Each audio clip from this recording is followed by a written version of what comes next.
Well, without wasting too much time, I know I have a limited amount of time that I can speak to you today. And in the time that I have, I want to give you as much value as possible. Now, it goes without saying that talking about money for many people is a sensitive thing, number one. Number two, 20 minutes of talking about money is not going to completely change your financial life or is not going to completely change your financial fortunes. However, if you pick up on certain things that I'm going to talk to you about in the next 15 to 20 minutes, I believe that you can at least get on the path of completely changing your financial fortunes. You can at least get on the path of completely changing your financial future. That's the guarantee I can give you, all right? So it doesn't matter what kind of background you come from. It doesn't matter what your financial status is right now. Based on the replies that I got a couple of minutes ago, I saw that there were people who were saving absolutely nothing. There were people who were saving a little bit. And then there were people who were, had about 10 cards, I believe, 10 credit cards, 2 credit cards, 0 credit cards, 4 credit cards, and all we had the spectrum, all right? Now, again, so we're going to talk about some of those things, and I'll make it as practical as possible. And one of the things that we do want to do is later on, if this has been helpful, if you have more questions, we can do this another time as well, where we continue talking on the subject of money or finances, and I believe it will be helpful for all of you. All right. Now, as we talk about money, here's the reality. The reality is that everyone has different desires and goals when it comes to their finances in their life. Everyone has different desires. Everyone has different goals. For example, not everyone that's watching right now wants a Ferrari. All right. At the same time, not everyone that is watching right now wants a Rolex. Not everyone that is watching right now wants 3 mansions in 3 different countries. Right? Everyone has different goals, different aspirations. Some people want to start a business. There are some of you that are watching right now, you really have this desire to start your own business. You don't want to work a 9-to-5 job. There are others of you who are watching right now, you will be super happy with just a 9-to-5 job. You don't want to start your business. You don't want to start an organization or anything. You will be happy as long as you have a 9-to-5 job. There are others of you who want a job, but you don't want any kind of job. You want a government job, right? How many of you want a government job, or how many of you know somebody that really wants only a government job? So you know somebody that is desperate for a specific government job. That's what they're looking for, right? So we have all kinds of different desires and all kinds of different goals and different aspirations when it comes to finances. So not everything that I say today has to be taken, or let me say it this way. Everything I say today will be applicable in different ways for different people based on where you are and based on where you want to be. I'll say that again. Based on where you are and based on where you want to be. There are some of you that are watching right now, you have no debt at all. You're not in debt to anybody. No credit card debt, no EMIs, no debt to anybody, and you're there. There are some of you, you have multiple debts. You have credit card debt, you have EMI, you're paying for your car, you're paying for your bike, you're paying for your house, you're paying for other loans that you've taken, you're paying for the laptop that you're watching on, you're paying for the cell phone that you're watching on, you're even paying for the shopping that you did last year, some of you, right? And so because you bought clothes on credit card. And so there's a spectrum of people. And yet, at the same time, there are different places or a different destination that each of you want to reach. So based on that, you will have to take certain decisions. I am currently right now in Hyderabad. There are different people who are watching from different places. Based on where I want to go, if I want to go to Delhi, there's a way I need to pack and there's a way I need to travel. If I just want to go to Secunderabad, there's a way I need to travel and there's a way I need to pack. If I want to go all the way to the US, there's a way I need to pack and there's a way I need to travel. So you have to know where you are, and you also have to know where you are going. Now, Even though we have all these different aspirations, goals, and all of this stuff going on in our lives, and not everyone has the same desires, and not everyone has the same dreams when it comes to finances, the one thing I believe is common in all of us, right? What we really want when we talk about money, I believe what everyone is looking for is financial peace. All right? What everyone is looking for is financial peace. Now, why do I say financial peace? Because there can be a guy who owns a Ferrari and he has 2 businesses or 3 businesses, and yet because of the debt that his business has and because of the debt with which he bought the Ferrari, he is stressed out of his mind, right? He is drinking himself to sleep every night. And he is worried about how he's going to keep up all of this lifestyle, and he's stressed out of his mind. And yet, at the same time, now, as soon as I say that, many people will think, oh, that's why money is a bad thing. Oh, that's why buying expensive cars is a bad thing. That's why starting businesses and all the rich people are bad. No. That's absolutely not what I am saying. Because there can also be a person that is working a 9-to-5 job, or morning shift, evening shift, whatever you want to decide on. Maybe an IT company, maybe a hospital, maybe a government job, it doesn't matter. And they might just be making, let's say, 10,000, 20,000, 30,000, 50,000, or 1 lakh. But even because of the choices that they have made, they are stressed out of their minds.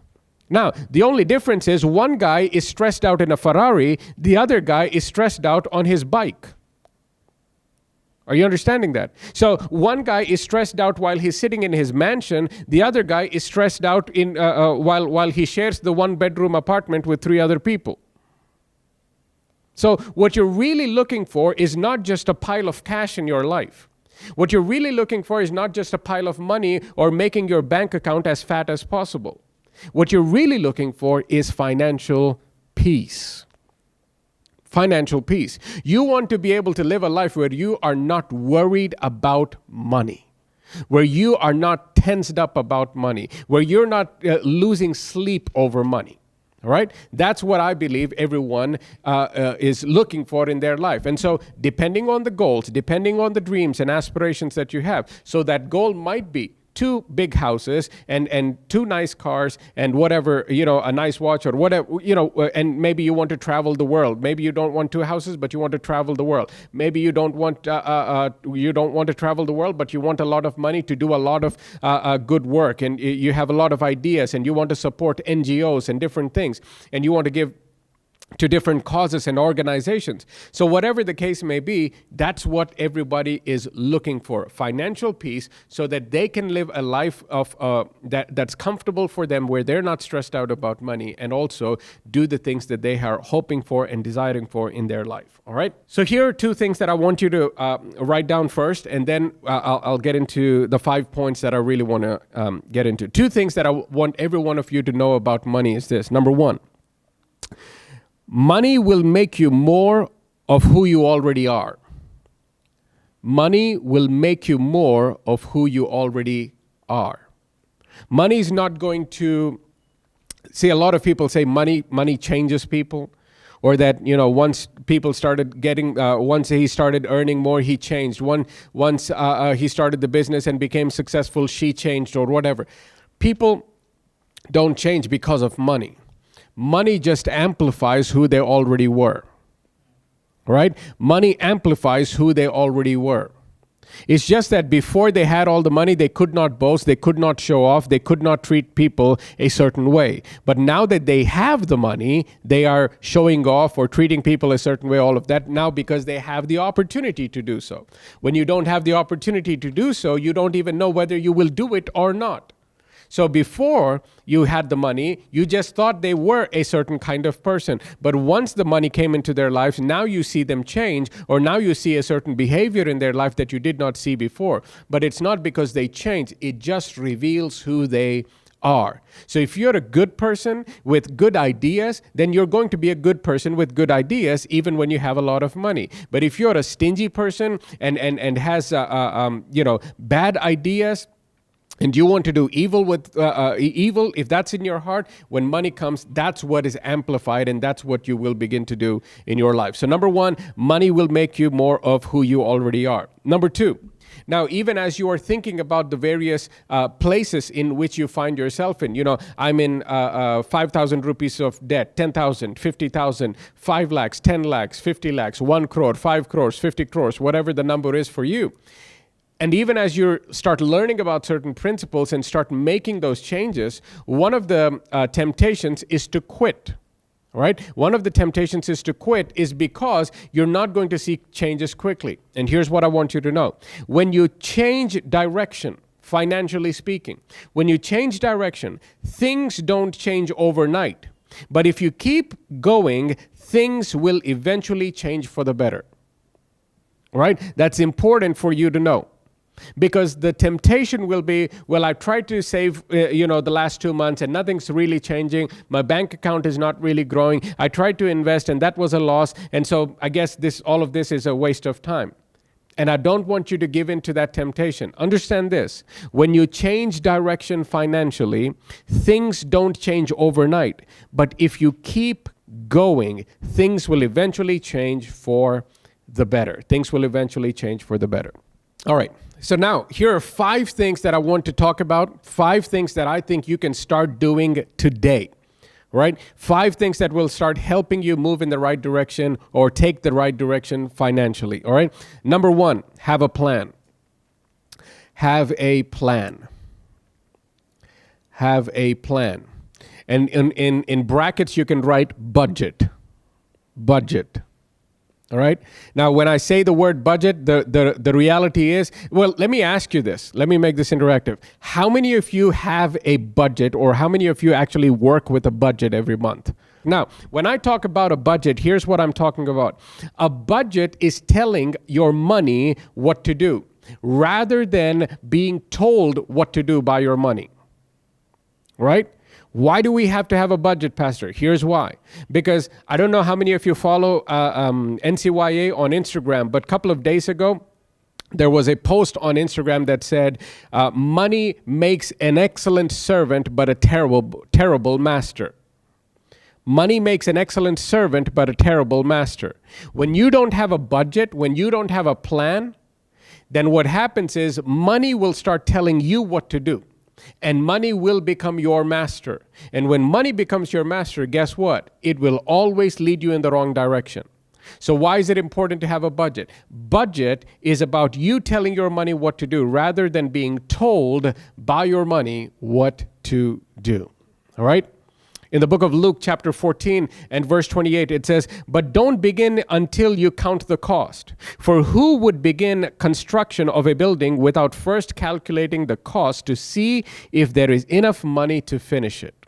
All right. Now, even with the video that we saw, these bunch of guys, these bunch of girls and guys, they were friends. They wanted to plan a trip, and the confusion and the frustration and all of that was happening. Why? Because they were trying to work out a plan. And here's what I'm going to tell you. When you try to work out your budget, it will look like the video. The only difference is in the video, you had 7 people or something. When you're planning out your budget, it might be just yourself, but it will be a fight with just yourself.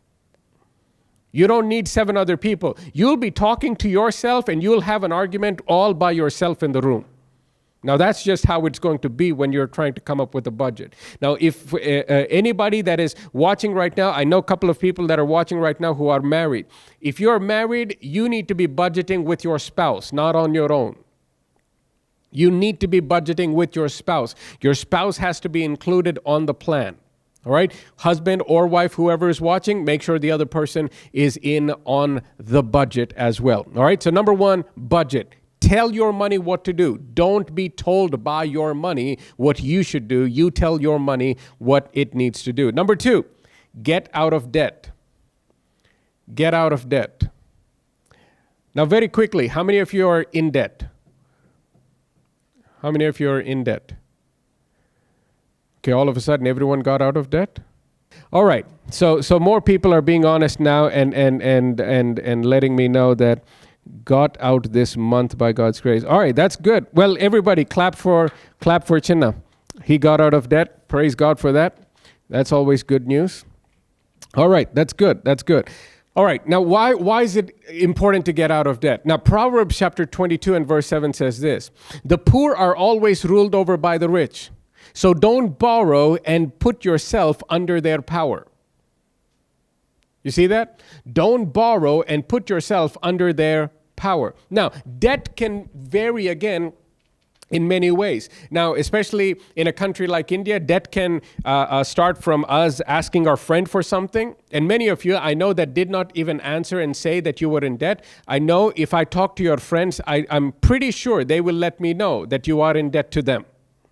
Because many of you are only thinking about credit cards or EMIs and bank loans and things like that. You are forgetting about the loans that you have with your friends and with your colleagues and neighbors and your family members. I'm talking about all debt. I'm including all kinds of debt in your life, all right? Financially speaking, if you owe money to anyone else, you are in debt.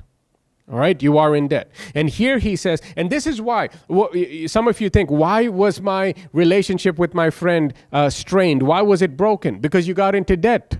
That's why. And you didn't keep your promise. You broke your promise. You told them that you were going to pay, and you did not pay. You stopped answering their phone calls. You stopped answering their text messages. That's the reason why. Right? So it says the poor are always ruled over by the rich. So don't borrow. All right, everyone type in that. Don't borrow. Don't borrow and put yourself under their power. So here's what I want you to know. Once you borrow something, you are now under that person's power. Now you are serving them. So in many cases, we're serving Visa, MasterCard, American Express, Axis Bank, and whatever company, and all of these things. And you are serving them. Why? Because now you are under their power. Pastor, how can you say you're under their power? Because they're stressing you out. You're losing sleep at night because of them. Are you understanding that? You are losing sleep. You forget to eat sometimes. You're losing appetite. Your health is being lost. Why? Because of the pressure that you are now under. All right? Now, here's a principle or an idea that I want you to have all the time. If you can't pay cash for something, you can't afford it. If you can't pay cash for something, you cannot afford it. See, many people think, okay, as long as I can pay the EMI, I can afford it. Wrong.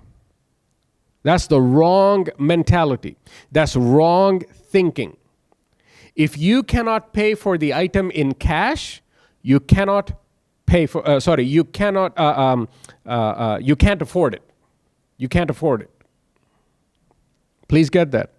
I'm telling you, if you get that into your head, and if you start using that one principle today, I guarantee you'll be on a different financial trajectory for your life. You'll be on a different financial trajectory. All right?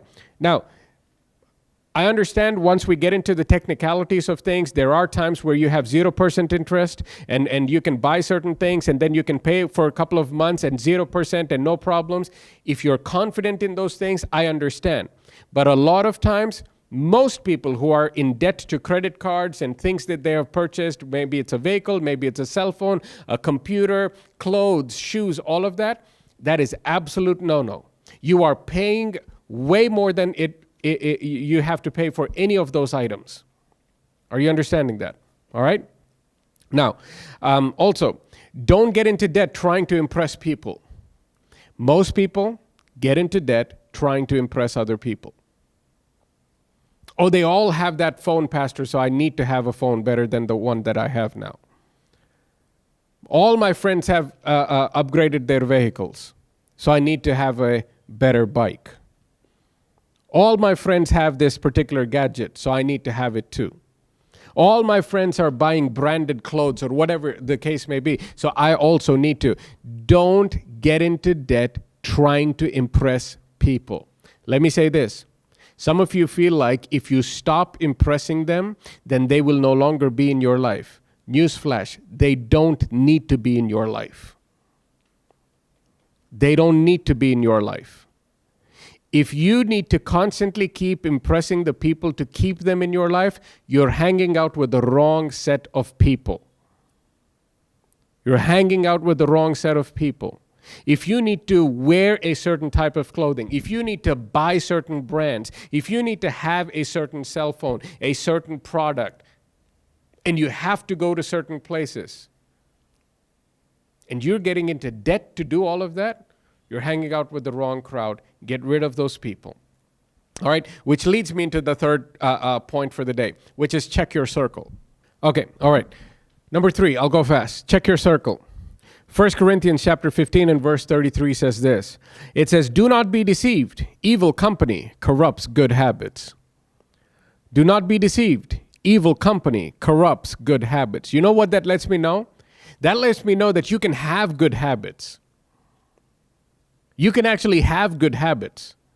But once you start hanging out with the wrong set of people, those good habits will be corrupted by that group of people. Again, it says evil company corrupts good habits. See, for example, when you think about the books that you read or that you don't read, they're influenced by the people that you hang out with. When you think about the clothes that you wear, they're influenced by the people that you hang around with. When you think about the shows that you watch on Netflix or any other streaming app or whatever it is that you use, you watch the shows that you watch. You do the things that you do based on the people that you are surrounded with in your life. So it is very important to know that you need to check your circle when it comes to your finances. Research lets us know that you will be earning plus or minus 10 to 15% of what your closest friends are earning. You will be earning anywhere between 10 to 15% of what your 10 closest people or 10 closest friends are earning. All right? I mean, we know this because, your parents would tell you, don't hang out with them. Hang out with these people. Don't hang out with them. Hang out with these people. Why are they telling you that? Because they know the company you keep is going to determine the direction of your life, or the company that you keep is going to influence you. All right? All right, number 4, save and invest. Number 4, save and invest. Save and invest. Proverbs 21 and 20 says, there is desirable treasure and oil in the dwellings of the wise, but the foolish man squanders it. The foolish man squanders it. All right, so I'm not trying to be rude when I say this, but everyone who said they don't save any money, for every single person that is not saving anything, you are the definition of according to the Bible. Pastor, I thought the Bible was a good book. It is. It is. So it's important to save. It is the fool who squanders everything. It is the fool who does not save anything. Some of you might say, well, Pastor, what's the point of saving? What's the point of investing? Well, number 1, if you want to create wealth, you've got to do it. If you want to create wealth, you've got to do it. And number 2, because life is unpredictable. Life is unpredictable. Every one of you already know that. The things that have happened in your life have not been predictable. So many things in your life have been unpredictable.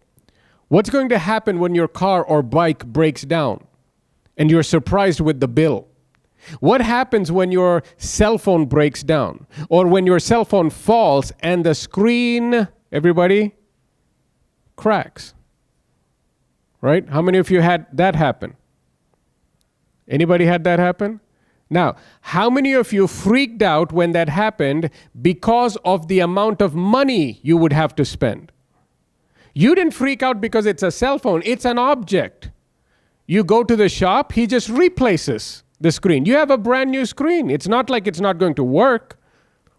It's going to work. The reason your heart is broken is not because you are in love with a piece of glass. The reason your heart is broken is because you don't have any savings. That's the reason why. Life is unpredictable. Right? So when you drop your cell phone, When it falls to the ground, when you lose something while you're traveling, when your car breaks down and you're surprised by the bill that the mechanic tells you, you think there's one problem. The mechanic surprises you and says, "We have a sale going on. Buy one get 7 free," and he'll tell you 7 other things that are wrong with your bike or with your car. And now the bill that you thought was something, one amount is multiplied times 10, or times 100, or times 1,000, based on the car or bike that you have. What are you going to do if you don't have any savings, or if you have not invested anything? What happens when you have a medical emergency? Whether you or someone else has to be admitted in the hospital, some quick surgery has to happen, or something else has to happen, where are you going to find the money? All right? So save and invest. Number 5, and I'll shut up after this. Number 5, be generous. Be generous. I don't care what stage of life you are in. I don't care how much money you have or you don't have. You've got to learn to be generous.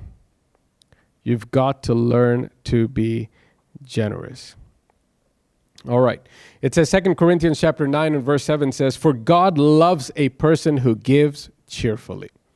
For God loves a person who gives cheerfully. Again, ultimately, no matter what your dreams, goals, aspirations are, whether it is to buy a nice house, a car, jewelry, clothes, travel around the world, get the best college education that you want to have, all of those things. The best thing that you can do with your money, you will realize, is to bless other people. Is to bless other people. That's going to be the greatest joy that you will have in your life. I mean, I'm all for traveling. I'm all for having a nice car, a nice house for you and your family, and doing all of those things. Again, depending on your desires and your dreams.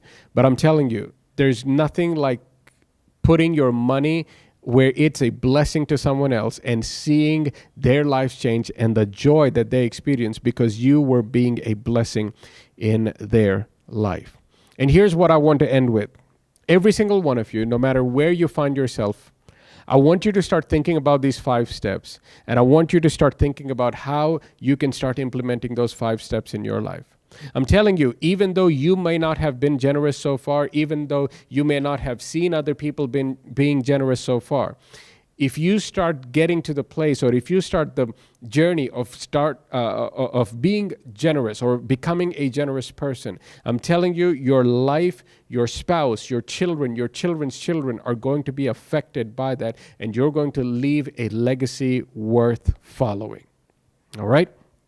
So, I hope that is helpful. I hope that is something that you can start using today. Again, we can talk for hours and hours and hours about this, but just on the time that we have, we'll stop there. And based on the feedback that we get from you, if you want to do this more, if you want to learn more about financial management or investment and how to do better with your finances, we'll do this again at a later time. Thank you so much.